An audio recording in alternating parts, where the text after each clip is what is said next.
Aujourd'hui, nous allons apprendre une nouvelle notion en sciences, les graines des végétaux. Commençons par voir comment naissent et grandissent les plantes. Pour le faire, nous prendrons un exemple, le fraisier, c'est-à-dire la plante qui nous donne des fraises. Pour qu'il y ait une plante, on commence par la graine. Avec un peu d'eau, la graine germe, c'est-à-dire que les racines et la tige vont commencer à se développer. En continuant à arroser, la plante pousse, c'est-à-dire qu'elle grandit. Donc, les racines vont devenir plus grandes et plus solides, les tiges vont devenir plus grandes et plus solides, et on commence à voir des feuilles qui vont elles aussi grandir. Quand la plante grandit, elle commence à faire des fleurs. Ensuite, les fleurs vont se transformer en fruits.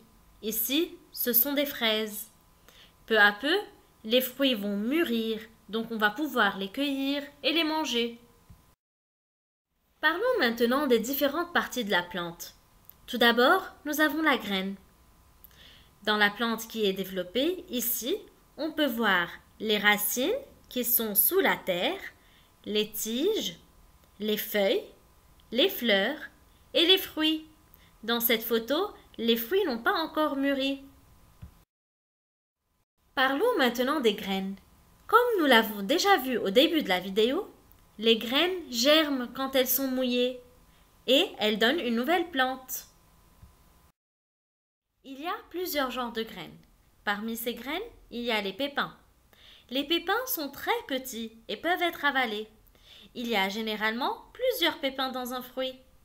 Comme par exemple ici la pomme, voici ses pépins, et la poire, voici ses pépins aussi. Un autre genre de graines que nous allons voir, c'est le noyau. Il est gros, donc plus gros qu'un pépin, et ne peut généralement pas être avalé. Il y a un seul noyau dans un fruit, comme ici dans l'avocat et dans l'abricot. Le troisième genre de graines que nous allons voir aujourd'hui, ce sont les graines dans une gousse. Elles sont d'une taille moyenne. C'est généralement la partie qu'on mange dans la gousse. Il y a plusieurs graines dans une gousse, comme on voit ici la photo de la fève et la photo des petits pois. Récapitulons. Il existe plusieurs sortes de graines, dont les pépins.